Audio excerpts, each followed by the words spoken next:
We might have to pay a few bucks for that transcription. Ironically, it was kind of like low-key, easy, and fun. Oh, well. Yeah. That will be annoying, but at least we did a dry run. I think I can probably... My guess is it did the audio. I'll pay a couple bucks if... All right. So... Oh, boy. It's like we're amateurs. Welcome to another episode of Negronis with Greg, where we are going through the Negroni, a love affair with a classic cocktail by Matt Horanek, and tasting every one of his delicious Negroni recipes. Tonight, we're going for the El Bistro Paris Negroni, which is Campari, Tanqueray 10, and Martin and Rossi Vermouth. Reed, what do you think? I'm pretty happy with it. You're diving right in. You don't...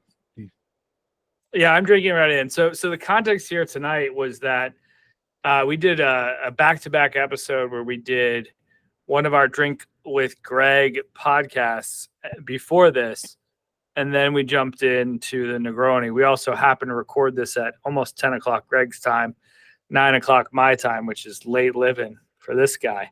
So I jumped right in. I'm pretty happy with this.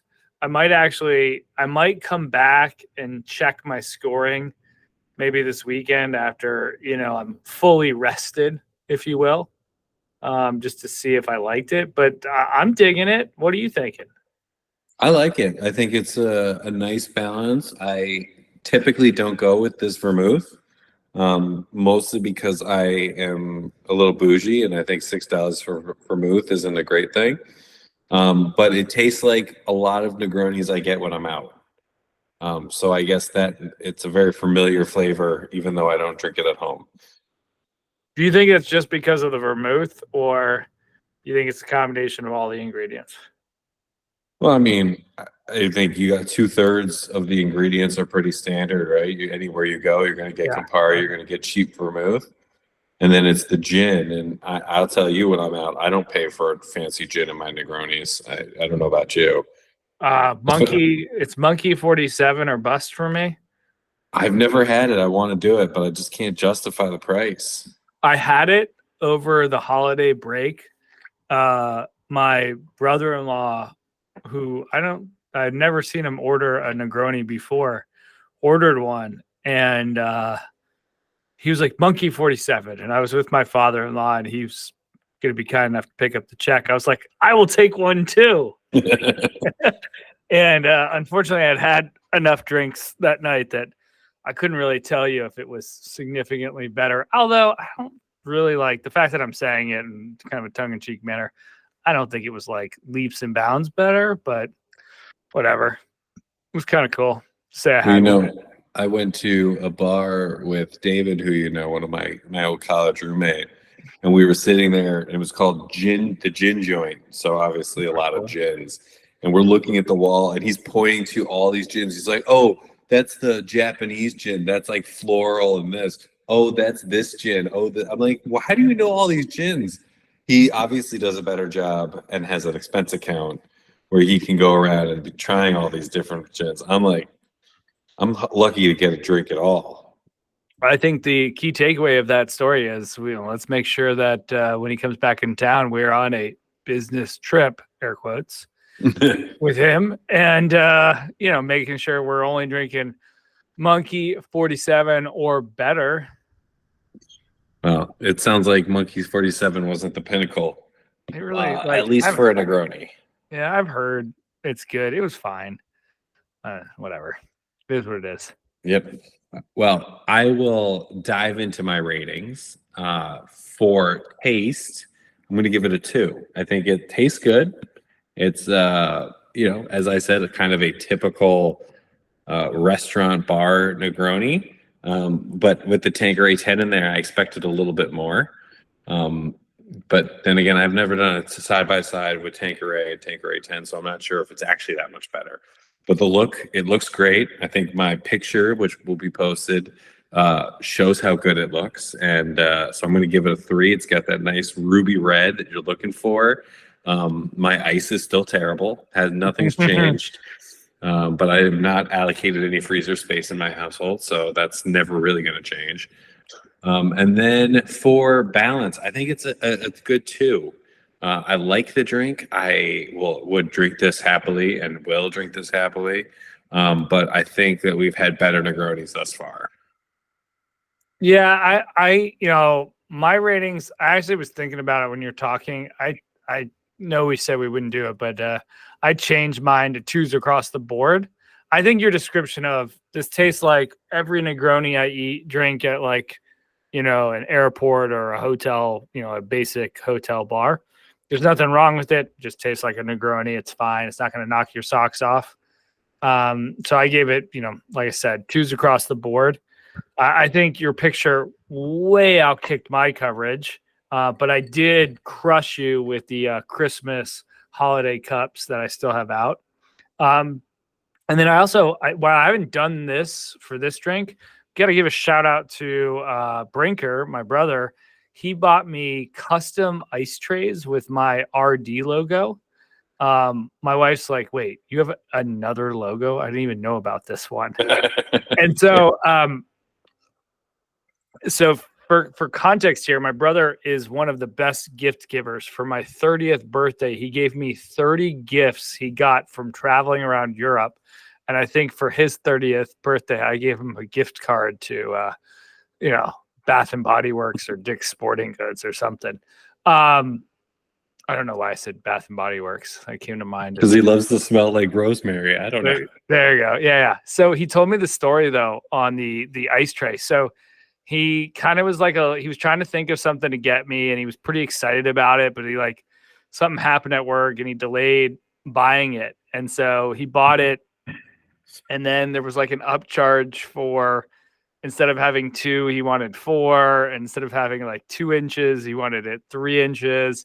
And then if he wanted it shipped before Christmas, he was paying it. So I think he told me, and I'm going to paraphrase here, it went from being like a funny $30 or $40 gift to like $180. Oh my God.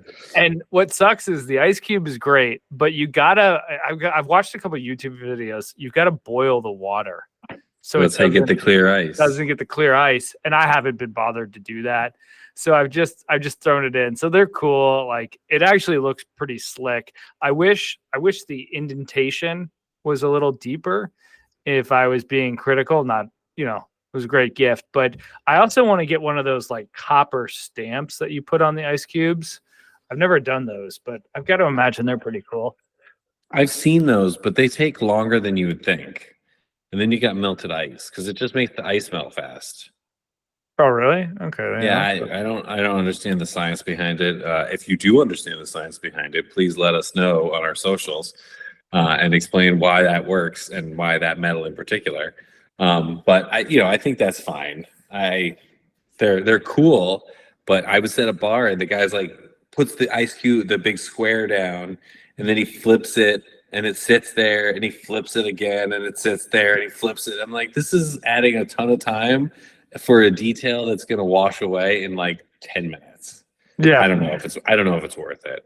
But I do think that we need to dive deeper into this. Can we get our Negroni glass logo in an ice form? Ooh, because that is something I would sign up for. Right. I got to look into it. That's pretty cool. We are gonna do some custom logo etching, or I'm looking into it with a brand that I don't want to mention yet, but it's a high-end cocktail custom hand-blown glass brand, and if I can get it done, it will look pretty slick.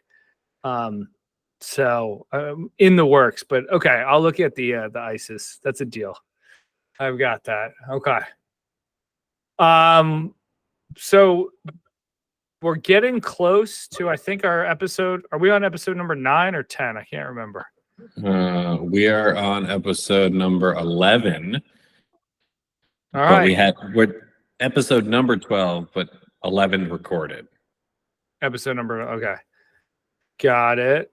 So we're getting pretty close to needing another. No, so we've recorded 9. This will be 10. No, we've recorded 10, this will be 11 because we haven't done 10 Oh, okay. because we need a guest. I got to figure out. Oh, got it. So we're going to put this one out after we do the guests. Yes, after the secret agent Negroni. Ah, okay. All right, cool. Perfecto. Trying to think what else on this one. I think your description is 100% right. This tastes like almost every restaurant. When I order a Negroni at like a table, when you're eating dinner. Yeah, like at an Italian restaurant, you're going to get this. But the gin's not going to be this good. So is the gin that good is the question. Is Tanqueray 10 worth the premium? I would say stick with something cheaper. I mean, I think Tanqueray is great. So why pay for the 10? Yeah, I think just go with Tanqueray. I agree with that. So what is next on the calendar? Should we do some I think we should try this Old Pal. The Beefeater one? The Wild Turkey? The Wild Turkey Rye. Let's do that while it's still kind of cold. Because like once it gets warm, I don't want to do that. So let's do that next. Well, one problem with that is when you live in Florida, like I do, it was in the mid 70s today, so it's already nice here. Well, when you live in Chicago, it was in the mid 60s yesterday. Well, there you go. That's nice. It's February. It shouldn't be that warm. So, all right. Well, that will be the next one. I have no expectations for that one. I've never had it. And I have to buy rye because I don't have any. I gotta buy rye too. What is the that's the Wild Turkey? Wild Turkey 180 or 81. I might bend the rules Yes, I agree. I'm not sure I can find those two. Wild Turkey. If I can get like an airplane bottle, I don't want like a whole thing at 81 rye. Well, maybe just change your rye. This is a classic, the Old Pal. So I think I'm gonna say we should be open for the rye choice. Let's see. Can I get airplane bottle of Wild Turkey? I bet you can. All right, I might and it's the lemon, which I'm excited about. So if I can get it, if I can't get the rye 151, I might just get a Wild Turkey because Wild Turkey's got a lot of bite in it.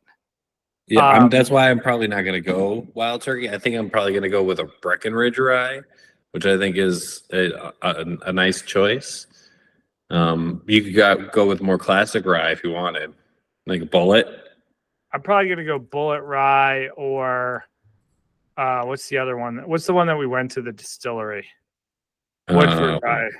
I like the Woodford rye, although you're just paying a little extra. I think Bullet rye for the price is pretty darn good value. I would agree with that. Yeah. Okay. You want to do Bullet? I'll do Bullet. Yeah.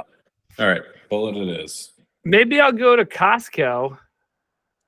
I'll do Bullet rye. I'll get Bullet rye, but I still want to see what's at Costco. All right. And then it comes with a lemon slice. So that's going to be interesting. Ooh, I'm in. Yeah. Unless you have it. Are you going to dehydrate a lemon wheel? Because that would be pretty amazing. Well, back to my brother with an awesome gift. He gave me a dehydrator. The only problem was it was the size of a fridge. So I threw it away. Do you know how much work making beef jerky is with a dehydrator? Don't you just throw it in the oven for like 3 days? Or your dehydrator is how you can make it. Do you have a dehydrator? No, because you have to buy a huge amount of meat and it shrinks down to not a huge amount of meat. So you just buy the because remember, the meat is mostly water, right? You're dehydrating it, so you're pulling it all out. So you like 3 pounds of meat, you get like a pound of jerky. It's not. That's why jerky is so expensive. I found that out. But if you become a jerky expert, please send me some. I've never done jerky, but I have done fruits. It's harder than it's not like. What have you done? Fruit, like all sorts of fruit. Dehydrating fruit? I love it. I did pineapples and it's awesome. Have you ever made pineapples and navel oranges? Those looked cool. So that wraps up the show. You can follow, subscribe to us on Instagram, X at Negronis with Greg. Don't forget to check out the website Drink with Greg, where you can buy all your favorite spirits, read all of our past articles, listen to our podcast, and much more. And don't forget to check in with us on the next episode when we're going to record the rye one with the old pal. And anything else, Greg? Well, I think that's it. And look forward to seeing, or I guess, never mind. Okay, let's cut that out. All right. Thanks, bud. Bye.